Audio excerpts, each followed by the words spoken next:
Whew, I'm awake. Not today, Maleficent. Not today. A formal and cordial welcome to all. I'm your host, Samantha, and this is What They Got Right with Maleficent. Or as I like to call it, yet another day Samantha survives Maleficent's sleeping curse. Nope. She's evil by day and worse by night. It's Maleficent on What They Got Right. Disney set out to make a movie that made audiences feel for the misunderstood Maleficent. But they ended up doing such a good job that she lost all her evil. Instead of taking candy from babies, she was giving candy to babies. It wasn't until actress Angelina Jolie spoke up that they had realized Maleficent had gotten too soft. Because of Angelina's advice, they changed the script. So thankfully, now we don't have to watch Maleficent walk old ladies across the street. At its heart, Maleficent is about the relationship between a human and a fairy. But originally, we were supposed to see way more fairies.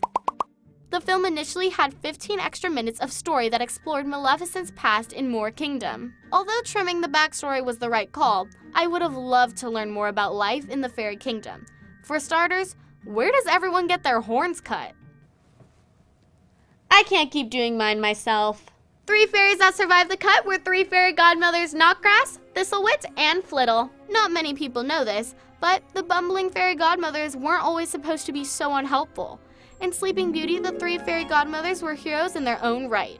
But when writers discovered Maleficent's bond with Aurora, they realized she was more of a godmother to Aurora than the OG fairy godmothers were. So to differentiate between the fairies, they made the trio pure comic relief, transforming them from 3 fairy godmothers into 3 fairy stooges.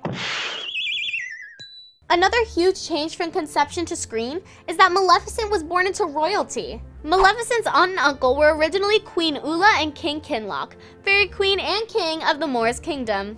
And in an early draft, Queen Ula didn't like Maleficent. Sounds familiar, but I don't think Maleficent would be cool with mopping floors and hanging out with mice all day. Maleficent wasn't the only character originally intended to be royal. Stefan.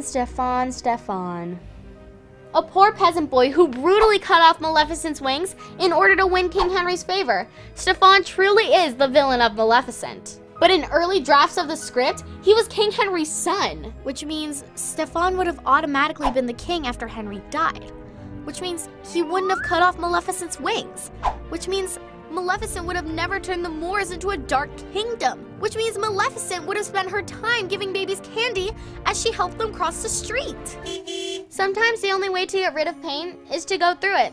By accepting Aurora into her life, the person Maleficent thought she should hate, Maleficent learned that the things you're running from are often a ticket to a hopeful future. Maleficent let herself love Aurora, and in turn, she found healing in the unlikeliest of places. Not bad for a film about placing a curse on a tiny baby.